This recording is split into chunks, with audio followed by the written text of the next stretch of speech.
Show.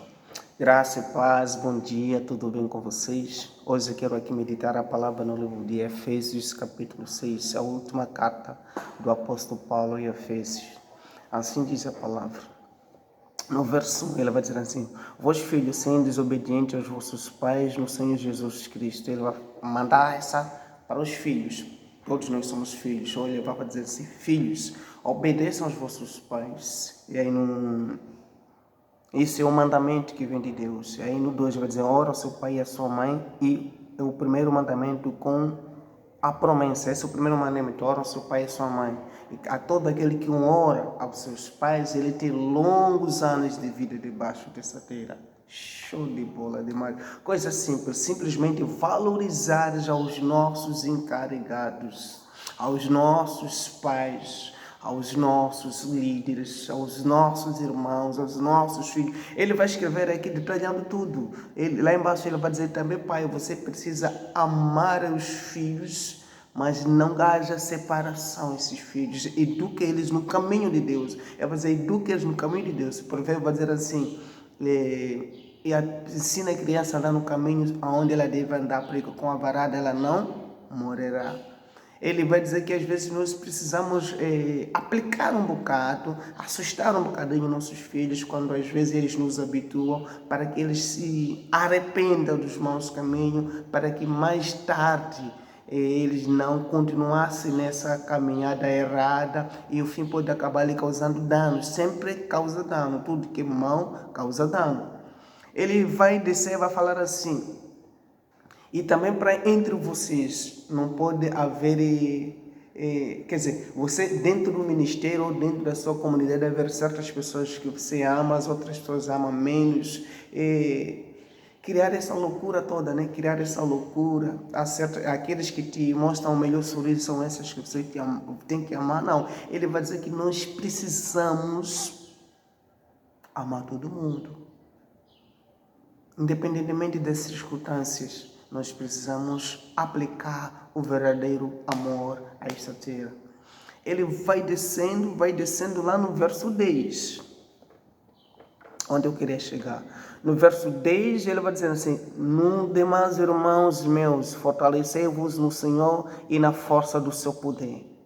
Ele vai falar assim: queridos, fortalecei-vos ou renovai as vossas forças na força do poder de Deus, no poder do nosso Senhor Jesus Cristo.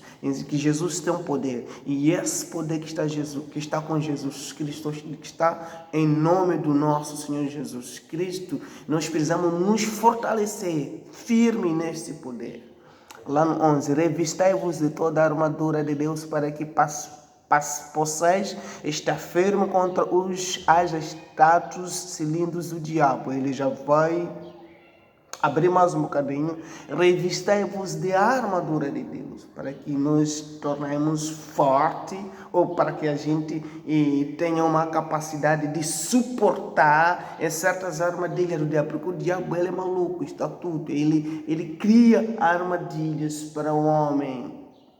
Lá no 12, porque não temos que lutar contra a carne e o sangue, mas sim contra os principados, contra os potestades, contra os princípios das trevas deste século, contra os hostes espirituais de maldade nos lugares celestiais. Ele vai abrir, sabe que ele vai nos abrir assim, que este mundo aqui, ele tem uma equipe de demônios, uma equipe de espírito mau sobre o espaço, controlando o mundo inteiro. Então a nossa luta não é contra um homem, não, é contra esses espíritos, irmão.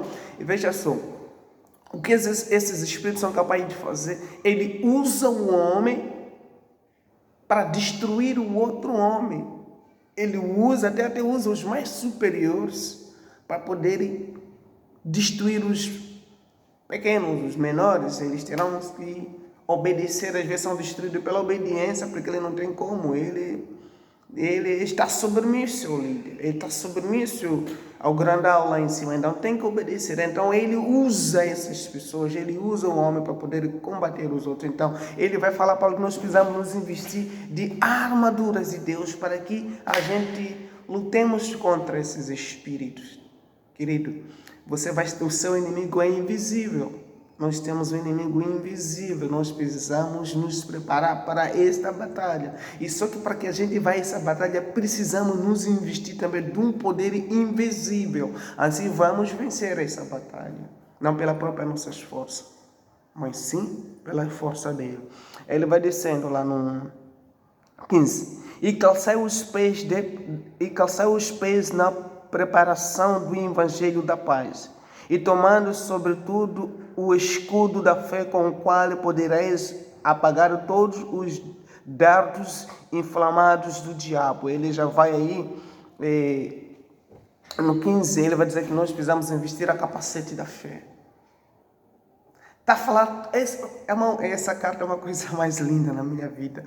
Ele está falando de algo que a gente não pode enxergar, mas ele vai dizer que nós precisamos pegar esse algo que a gente não pode enxergar nem pegar, mas nos investir. Como eu pegar, como eu investir nesse algo?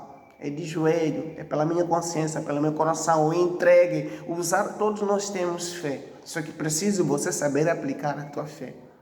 Então aplique para poder se investir desse poder de Deus. Assim vamos batalhar e vencer nessa situação. O apóstolo Paulo não quer dar um mimo, dizer não, assim que estamos com Deus, nada de batalha, somos mais que vencedores. Sim, somos mais que vencedores enquanto nós nos investimos destes poderes de Deus. E no 17 vai dizer assim, tomai também o capacete da salvação e a espada do Espírito que é a palavra de Deus. Ele vai dizer assim, bota capacete e a espada do Espírito, que é a palavra de Deus. É a palavra de Deus. Não são promessas dos profetas, não são promessas de adivinhos, mas é a palavra. Jesus é a palavra, essa palavra é a vida. E essa palavra nós encontramos, é este material de batalha espiritual. Nós vamos contra o inimigo, ou ele vem contra nós, e sem a gente lhe ver, então nós estamos bem vestidos, vigilantes, de joelho, orando, para que não caiamos em tentação. E lá no 18 ele vai dizer, orando em todo o tempo, com toda a oração, suplicando no Espírito e vigiando nisto com toda a perseverança. Suplique por todos os santos. Ele lá vai dizer, vai dizer assim, orando, suplicando, orando toda hora, clamando, vigiando, para que a gente não caiamos em tentação. Ele vai abrir o jogo e dizer que a oração, ele vai abrir o jogo e dizer que a oração é algo mais melhor de um crente. A oração é algo que você precisa confiar. Toda oração chega até a Deus. Não existe nenhuma oração que não chega a Deus. Mentira, não existe nenhuma oração a partir do dia que Jesus Cristo ressuscitou dos túmulos, morreu e ressuscitou. As nossas orações vão direito a Deus. Então, se vão a Deus, porque o nosso Deus, Ele ouve. Só que não são todas as respostas que nós esperamos que vem de Deus, porque o nosso Deus nos conhece bem e Ele tem o melhor para nós. Deus responde segundo o melhor para nós. Tem certas coisas que a gente pensamos que Deus deu e Ele arrancou, aplicamos o joio em nossas vidas. Não. Às vezes nós pedimos e pedimos mal e o inimigo, esses espíritos que estão aqui sobre o espaço, ouvem e ele nos dá a resposta. Pensamos que vem de Deus. Então surge a alegria por certo tempo e depois tumba. Nosso Deus, Ele não prepara algo para que mais tarde seja armadilha para os seus filhos. Ele te ama, Ele nos conhece. Só que às vezes nós pensamos que estamos a dar mais ouvido a Ele, enquanto estamos a dar mais ouvido a esses demônios enganadores. Então, irmão, eu hoje fiz essa mensagem para vocês, meus irmãos, que nós precisamos confiar a Deus. E mesmo que seja líder, mesmo que seja apóstolos, pastores, nós precisamos depositar nossa confiança em Deus. Veja só algo aqui, o que o apóstolo Paulo ele vai dizer assim, ele vai pedir que os irmãos orem também por ele, para que a palavra que sai da boca dele seja a palavra a qual vem de Deus. Apóstolo Paulo vai pedir para obreiros, vou pedir para a igreja de Efésios, para que eles orem por ele também. Ele ensinando, mas ainda vai pedir oração. Indica, não é só porque ele é profeta, ele já é tudo. Eu tenho acompanhado nas redes sociais dizer assim, Pai, que Deus levantou em África. Quer dizer, ele já é o Deus africano. Já é o Deus africano, irmãos. Todos nós somos dependentes de Deus. Amém, queridos? Que Deus sempre me abençoe na vida de vocês.